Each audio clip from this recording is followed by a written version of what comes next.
Hello, everybody, and welcome to Drop and Give Me 20 with Phil Rizdon. I am Phil Rizdon, and thank you for joining me today. Yeah, how are you guys doing today? I literally, just woke up, a while ago, a few, hours ago and stuff. Shout out to the guy outside fixing his car to extremely loud dance hall music at 10:30 in the morning. So thank you for that. Shout out to that guy. Thank you so much.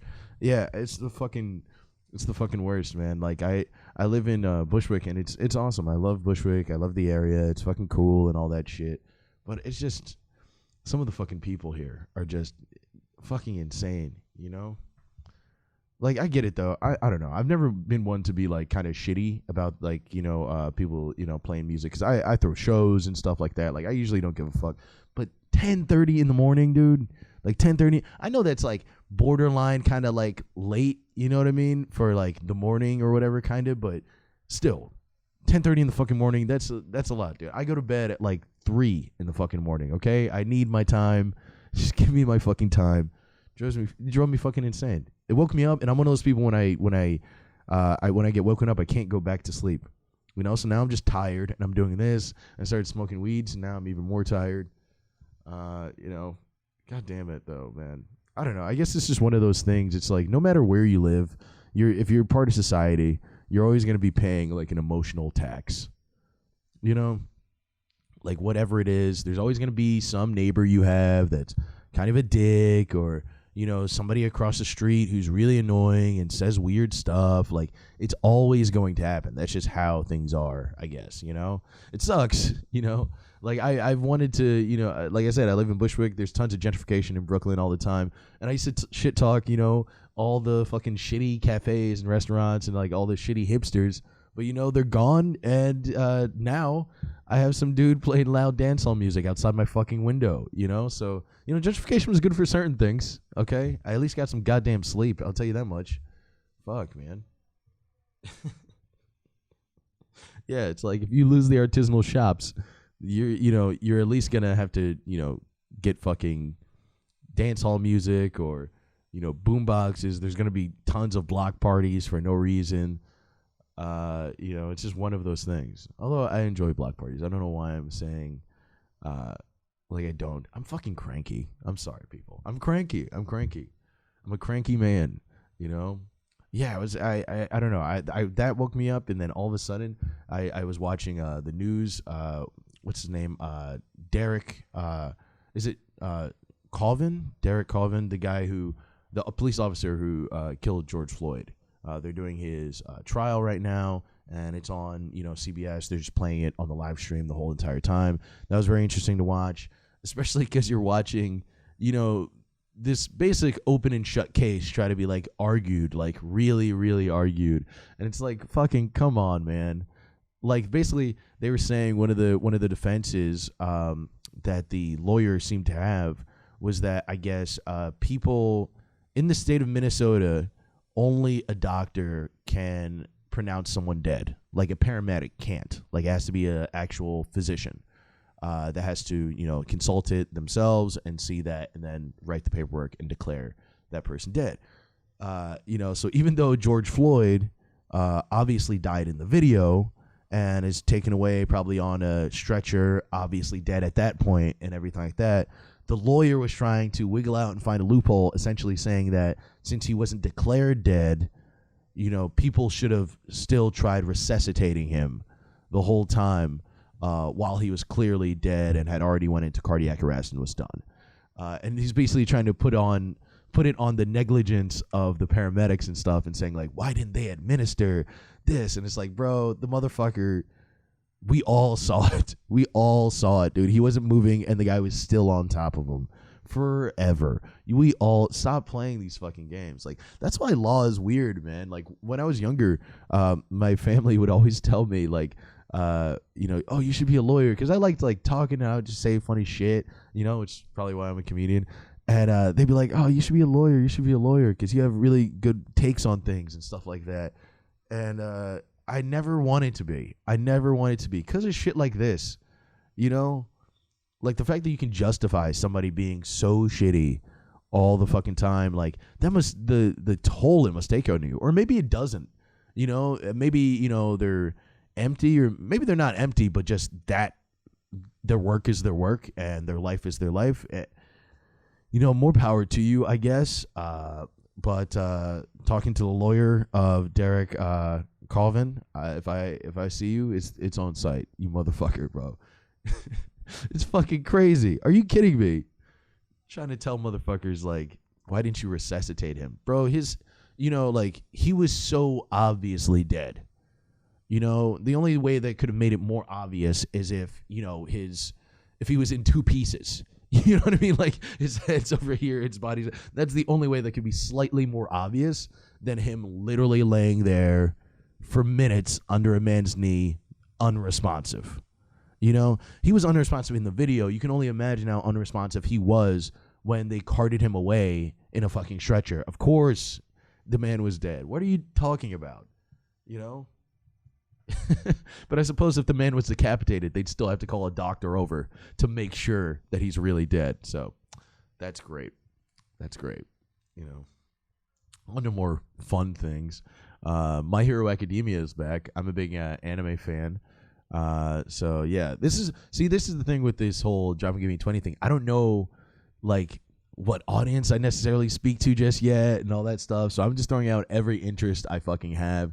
If you like anime, let me fucking know, man. I love fucking anime, dude. Anything, any sort of emotional cartoon where someone gradually gets stronger, that's my fucking thing. I don't know, man. Anime is fun, but it's it's fun, it's action packed, slightly perverted, which I feel like eventually things culturally are gonna have to catch up with that. Actually, not slightly, extremely perverted sometimes, but super fucking fun. My Hero Academia is back, which is like the biggest anime out, I would probably say. I'd probably say that. Yeah, it's definitely one of the biggest ones out right now. And I just fucking love that thing. I've always wondered, like, if I was in that show, what type of powers I would have. If you don't know what the show is, My Hero Academia is basically a world where superheroes exist. They're almost like cops, which is funny because I was just shitting on cops and shit. But this is a place where cops are only meant to do good and all that shit. Where if you were a cop who did something shitty, like sit on someone's neck for 8 minutes and 43 seconds, they would actually call you a villain. Can you believe it? They'd have the audacity to call you a villain. Fucking insane. But basically, it's this world where they people go to academies and they become heroes. They're all born with abilities and shit, and it's really cool. It's really fun. The main character is born without an ability. He meets his world's like Superman, kind of, and then that guy, the Superman guy, basically tells him like, hey, I actually can pass on my power. I'm gonna pass it on to you. And the whole entire anime is about this guy's journey becoming the greatest hero of all time, essentially. So really, really cool. Great show. I always love it. I actually stumbled upon it, which is crazy too. Like I stumbled upon the show about like 2 or 3 fucking years ago, and I can't believe it. Like that's why, like, sometimes you just get lucky, because like I love anime. I watch it all the time, and I had never even heard of it. And I watch it, and then all of a sudden, it's the biggest anime out there. So I'm like, how the fuck did I not hear about this thing? But yeah, super good. They just had their new episode 2 days ago. Yeah. So Saturday. So I'm just happy that's back. So good things are happening. Good things are happening out here. Yeah, man, I still can't get over that fucking George Floyd thing. Like, what is wrong with people? What is wrong with people? Oh my God. I also saw something too called Nature's Cereal. Has anybody heard about this thing? It's called Nature's Cereal. It's a TikTok craze kind of thing, where some guy, he's a health guy, where he basically he mixes it's a bowl of like pomegranates, blueberries, raspberries, fucking boysenberry, any berry that you can find, crunch berries, any type of fucking berry, ice, and then coconut water. And you eat it out of the bowl, and it's basically, he calls it Nature's Cereal, and it's supposed to give you an extreme amount of energy and shit like that. looks great, but it's like, that's just called eating fruit, dude. You know? That's just called eating fruit, man. Like, people always want to like relabel shit. It's like, dude, you didn't come up with a new invention. You just ate a bunch of stuff at once. You know? Fucking hop off your own dick for a second. Fucking nature cereal, man. It does look good though. It really does look good. And I love also how he was like, yeah, you know, it's really good for you, and it just gives you such a crazy boost of energy. And it's like, yeah, it does, and it's healthy for you, but also each one of those fruits is extremely packed with sugar. So you're just getting a all natural sugar rush. That's why you have energy, my friend. You know, antioxidants and all that shit and blah, blah, blah, blah, blah. But still, you know, fucking relax, man. I don't know. I'm trying to figure out this TikTok thing. I think maybe that's why I'm shitting on this guy. Maybe I'm just jealous. I don't know how to make myself interesting in 15 seconds. I can't. You know, I'll grow on you. I'll definitely grow on you. But I can't. I can't make myself just interesting and lovable in like a 5-second fucking, you know, quick shot thing. You know, at the most I just chop up these and try to put them on. You know, or just like do something to music. Maybe can someone teach me how to dance? You know, can someone give me another comedian's audio so I can lip sync it and get more popular? That might help. I might actually do that. What if I just record my own stand up and just start lip syncing it in my TikTok videos? What type of lazy shit? I bet you that would work though. I bet you that would work because it's like so many. That's like such a craze. That's like such a type of TikTok now that like that definitely would fucking work just from the like auditory like habit of like hearing it and seeing like, oh, it's not him, but it's not, you know, blah blah blah blah. Like they would definitely just immediately like it, laugh at whatever the joke is, and go to the next one. That's the fucking plan. Hell yeah. I might even do some NFTs. What if I do some shit like that, dude? Right? Bro, you people couldn't fuck with me if I got one of those fucking Apple pens and started drawing little doodles and shit. Dude, give it away for fucking, you know, $200, you know, and then years later when this podcast / YouTube show is booming in popularity, you know, when I'm basically a Black Joe Rogan, if you will, you know, when I get up there, a Black Joe Rogan with less weird alt-righty people that I have on my show. Once I become that, you know, that $200 NFT is gonna be worth something. It'll probably be worth around $205. Okay, that's a lot of money. That's a heavy little increase right there. You know, and if you sell it, I get a little 20% cut off. You know, little 20% portion. That's nice. I don't know. You guys should get into NFTs. I've thought about it. I'm fucking around, like, you know, saying that I'm gonna make one. Maybe I will, but if I do that, I'm gonna go through like a actual like digital artist or some shit like that, man. I'm going to like I'm excited about it. Like I've talked to Kyle, my partner in Learning Things, the podcast. Definitely like, share, and subscribe. That one is a really good podcast. We've had a lot of great people on. But yeah, we've talked about even like, you know, getting together, doing a collaboration with a digital artist and doing NFTs, because it's like, fuck it, you know, let's say you make 20 of them and you sell each one for $20. You know, that's such a cheap amount right now. You know what I mean? But like it's something that like a friend would buy that if it was only $20. You know what I mean? It might be like a stupid like novelty thing. They might not even really believe in NFTs. I think that's the key. I think really where NFTs are really going to start selling is when it goes from like not like super massive like posh art, but like to like average fucking things.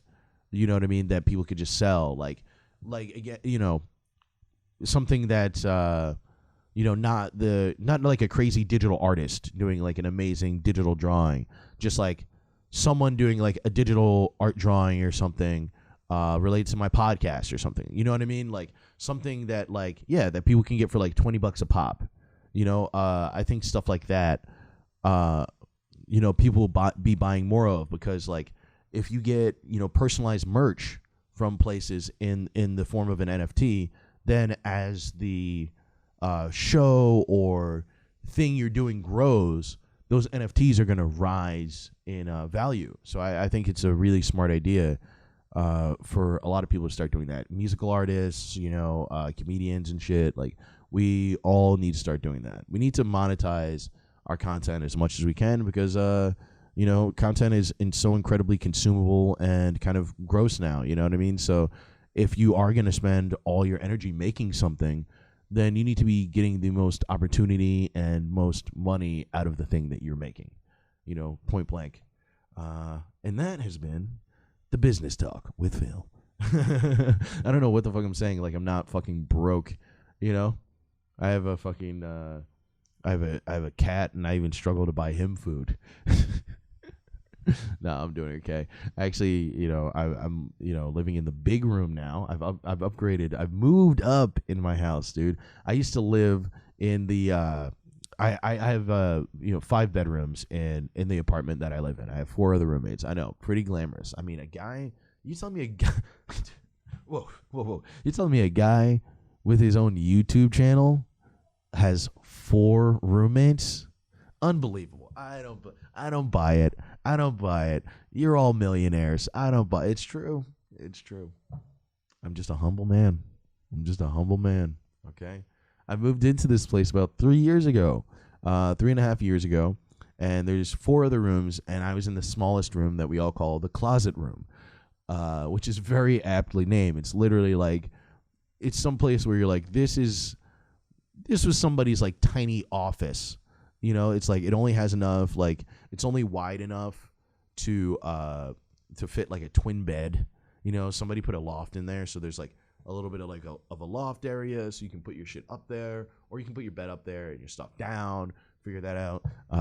There's a painter's ladder. If you do have your bed up there, there is no ladder built into the wall. There's just a painter's ladder that you have to press up against the wall, climb up on to hop on the loft. So I moved from that to this, to my own personal fucking, loft, not lofted area, but my own personal, like, beautiful apartment area.